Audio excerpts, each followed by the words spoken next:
Gran Turismo free roam used to sound like one of those really wild wish list ideas, but now it's starting to feel like the thing that Polyphony cannot ignore forever, because the really weird thing is, Gran Turismo 7 has some of the best cars in the world, and it has some of the most enjoyable driving physics in racing games, but it still unbelievably and surprisingly gives you so few ways to actually enjoy them beyond menus, lobbies and laps.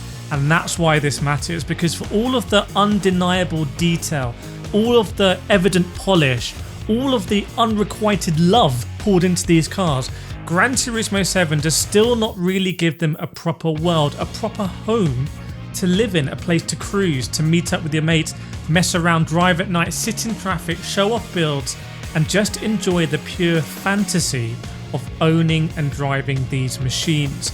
And the thing is, this is not some brand new demand. Gran Turismo players have been trying to force free roam into Gran Turismo for years, and now the pressure has reached breaking point, because as I predicted, Forza Horizon 6 is already pushing this Japanese open world driving fantasy. And ASETEK Evo, remember, built an incredible amount of hype around free roam driving and a massive free roam map as part of its feature as well.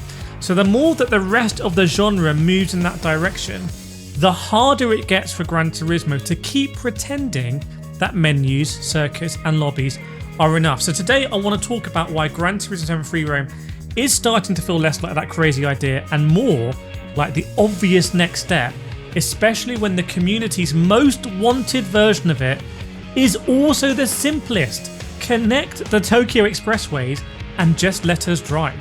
So the community's most wanted free roam idea by far is, like I just said, the most obvious one.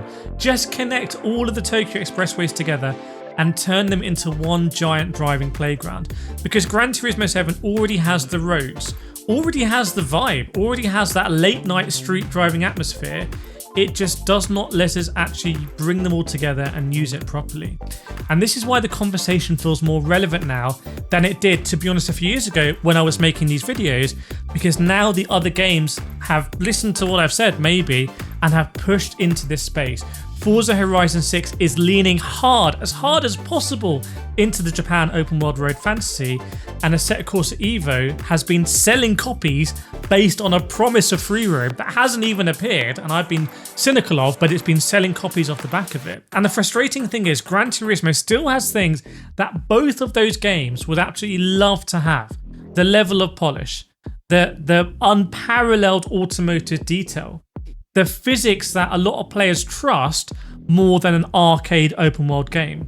So if Gran Turismo ever did free roam properly, it wouldn't be copying Horizon. It wouldn't be copying Evo. It would be the game that combines freedom with that authentic and proper Gran Turismo quality. And the really important thing here is that this is not some random new demand, as I said, that people have suddenly invented. Gran Turismo players have been trying to roleplay free roam for years now. Tokyo car meet lobbies, cops versus civilian lobbies, drag lobbies, cruise lobbies. The community has basically been building this fantasy themselves with the rubbish tools they've been offered. And this is a fact. You just need to go into the Gran Turismo 7 multiplayer lobby system and look at the titles of the lobbies. It's been evident to someone like me who spends 1,500 hours of my life so far playing Gran Turismo 7, but there's even more I want to do in the game. And one of the biggest problems in Gran Turismo 7 for someone like myself that spent so many hours in the game at the moment is that once you finish the cafe menus, loads of normal road cars suddenly feel like they do not really have a place anymore. Free roam would instantly fix that, because suddenly all those road cars are not just menu filler. They become cars that you actually really want to cruise in, tune, show off and enjoy. And this was one of my biggest arguments years ago as well.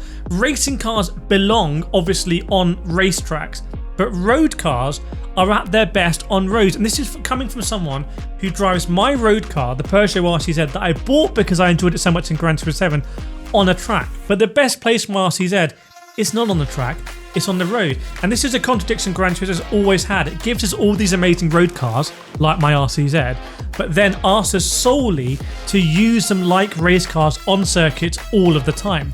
And that's the weird thing with Gran Turismo 7 right now. It has some of the best road cars in the world. And like I said, it's matched with those really enjoyable driving physics that kind of stand up. People aren't really criticising Gran Turismo 7 driving physics these days. It's not like previous Gran Turismos, but you just don't have those ways to enjoy them beyond the menus, lobbies and laps. And that can't be the case for what's called the real driving simulator, because if you want to simulate how these cars are driven, you have to drive them where their home is, and the home is on the road. So imagine with me just a second, instead of clicking through menus, you could actually drive to GT Auto, drive to Brand Central, drive to the used car dealership, drive to the cafe, and make the whole game feel more like a real automotive world. That would be such a Gran Turismo way of doing free roam, because it would not copy Horizon. It would feel like Gran Turismo finally bringing its own world to life in the way that Gran Turismo's always depicted it, which is the world map. But it's never had the technology to be able to bring it to life until now. And people don't just want more roads, people want actual places and actual modes to use them properly. Like I said, car meets, but also parking garages, drift roads, drag strips, highway runs, maybe cops versus civilians, big parking lot meets, photo spots. All the stuff players are already trying to improvise in lobbies, but with actual games put behind it. Now, let me give you a simple visionary idea here just to explain how this could work.